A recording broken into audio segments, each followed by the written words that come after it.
A nation comes to a standstill because he's here. Eddie Hearn is in studio with myself and Simon, and it's all going to happen in the next hour, maybe longer than the next hour. We'll see where it takes us. Eddie, you're welcome. Do either of you, first you, Eddie, do you regret any of the personal attacks that you've made on each other in the last few months? There's a few wry smiles from both there. I think generally we acknowledge and agree with what we said. I didn't like what Simon said. I don't like as well that we ducked the media. I mean, we basically did every outlet available. We also did talkSPORT. I just didn't do the Jim White and Simon Jordan show, which I'm delighted to be here today to deliver you astronomical numbers. Why didn't you come to us at that time? You've come to us today and it's your choice to be here today. We reached out to you at that time, but you weren't having it. You didn't reach out that much, actually. Yeah, we did. No, well, not once really. is enough. No, I got asked to come on the talkSPORT morning show. I got asked to come on this show. I didn't like what he said. I took it personal, probably a little bit of ego, and I wanted to give him a slap. Right, really? Well, let me bring the listeners up to date before you come in, Simon. What happened? Much of the confrontation over the last recent times came off the back of the collapse of Ben Eubank Jr. The fight was called off due to Ben's failed drugs test. It was eventually revealed that Ben failed 2 voluntary drugs tests for the female fertility drug clomiphene in the build-up to the fight. Ben maintains his innocence throughout, previously blamed contamination for the findings. Last month, the WBC reinstated Ben to its rankings, finding in their investigation there was no conclusive evidence that Mr. Ben engaged in intentional or knowing ingestion of clomiphene, and claimed the findings could have been caused by a highly elevated consumption of eggs. He's still under investigation by the UK Anti-Doping and British Boxing Board of Control, and as such unable to fight in this country without a licence. Simon, back in October, in your talkSPORT boxing show with Spencer, you called Eddie a coward. Yep. It wasn't a comment that went down too well with Eddie and his people. Why did you make that observation? Because he was a coward. Not a coward in character, but a coward in his behaviour. There's a vast difference between the two, and I've qualified on a number of occasions. So if he wants to take offence, he should get over it. He's a big boy, apparently. And if you're a big boy and you don't like something that someone says about you, you do 2 things.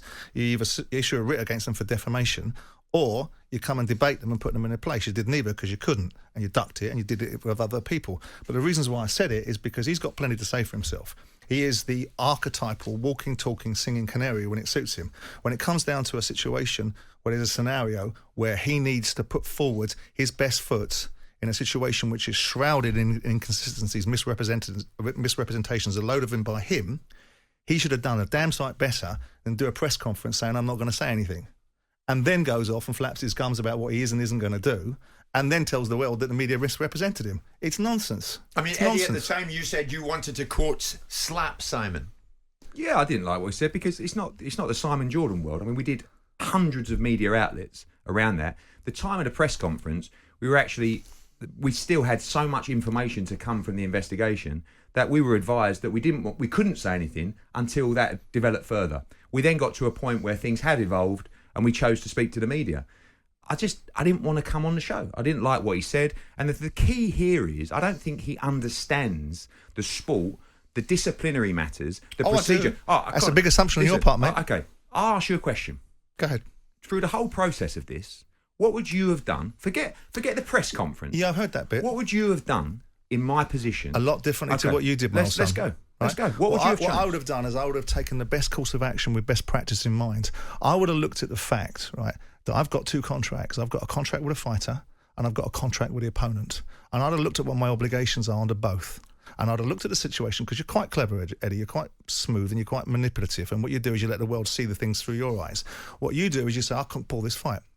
You could have pulled that fight. I couldn't have pulled Yes, you could. No, absolutely not. Eddie, are you telling me... Oh, let me finish. Yeah. Are you telling me you haven't got a contract with a fighter, Conor Benn, that if he brings himself into disrepute for a failed drugs test, that you wouldn't be able to drop him as a promoter? No. And the contract... if you let me... Let me just qualify a bit further. Right? So if you haven't got that contract, which basically means that most people with a sensible outlook would have a contract with somebody that if they bring themselves in the sport into disrepute and can't be fit for purpose, they would then be able to jettison that contract. Given the fact that you are a walking embodiment of all things VADA, right? Everything's VADA for you. You pulled Pascal fight with but actually because of VADA. No, I didn't. Well, No, I didn't. Demetrius Again. Well, let me go through the list of the. Let me go through the VADA ones. Demetrius Andre is the best option. Go through that one because you really don't know what you're talking about. We'll also go through the Joel Miller one. No, go back to Demetrius Andre. Okay, because that's important. Billy Joe Saunders, not my fighter. not your fighter, gets dealt with on the basis of VADA tests that were failing him for a drug in Massachusetts that wasn't a drug that would needed to be failed in this country for an out of competition position.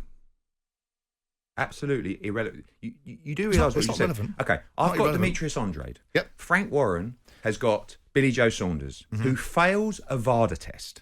Okay, the British Boxing Board of Control write to me and say we appreciate that Billy Joe, without looking into the substance, without looking into the out of competition existence, and say to us, we do not acknowledge in any condition VADA testing, only UCAD testing. Now, let me answer your point. That's not true, is it? Yes, it absolutely is. No, it's not true. Well, hold on. How can it not be true? But it's not true. When the British Boxing Board of Control have confirmed that in writing. Am I wrong? Am I wrong to suggest, right, that a VADA test or any private laboratory test that is sanctioned or under the accreditation of WADA, then, if it brings an adverse finding, gets then brought into the realms of UCAD? No, you're wrong. I'm wrong, am I? You're wrong because it's in writing from the British Boxing Board of Control. I'm wrong under the auspice of what you say, but everyone else in the industry doesn't think that. This is where you fail to understand your version of the it. regulatory procedure of the sport. When you go back to the contracts state, and all contracts, under the sanction of the British Boxing Board of Control,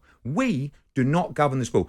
Despite you thinking, and many people thinking, we are boxing. No, I don't. No. No, you think that. No, I don't think that. No, Simon. The board govern the sport. No, I don't think that. Let me finish. But I don't think that. Okay, let me finish.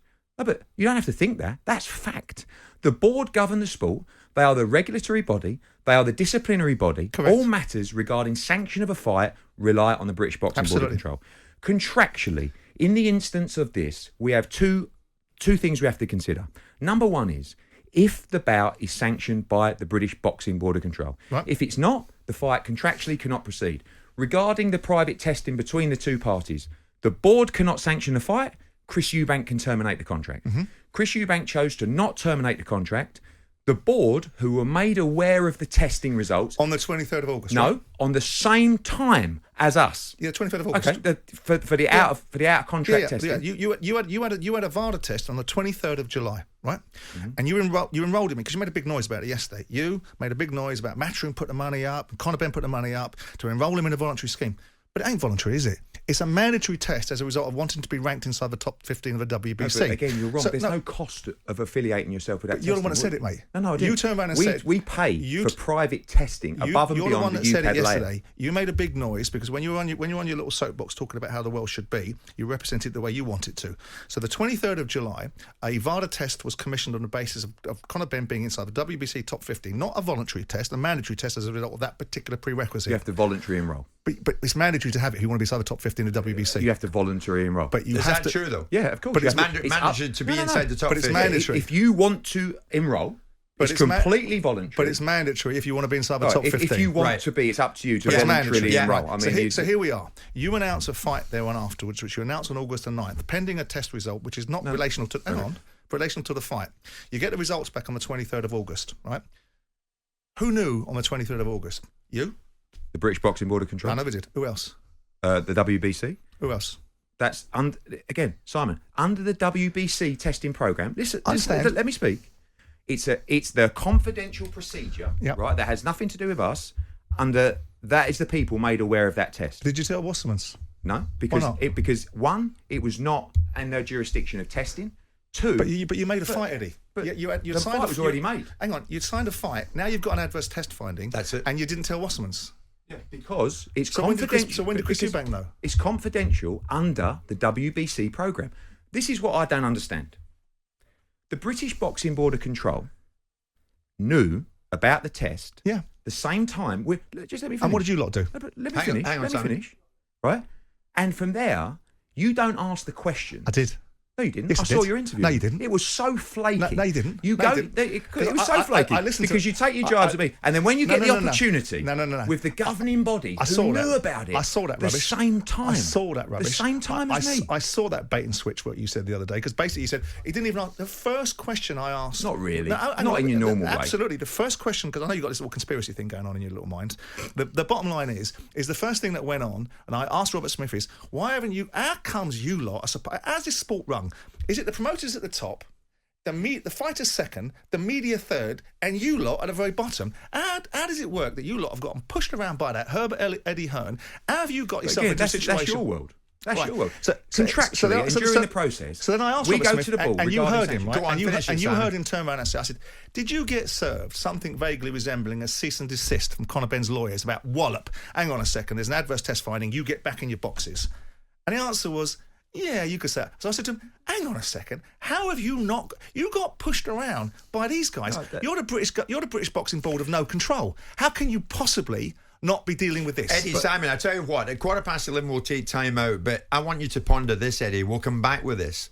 Because as a gold standard boxing promoter, and you are you proud in any way of the whole Ben Eubank Jr. affair and how it was handled, particularly in fight week? How can you be? I want you to think about that, Eddie, when we come back. Jim White and Simon Jordan. Monday to Friday mornings from 10 on AM, on DAB, via the talkSPORT app and on your smart speaker. talkSPORT.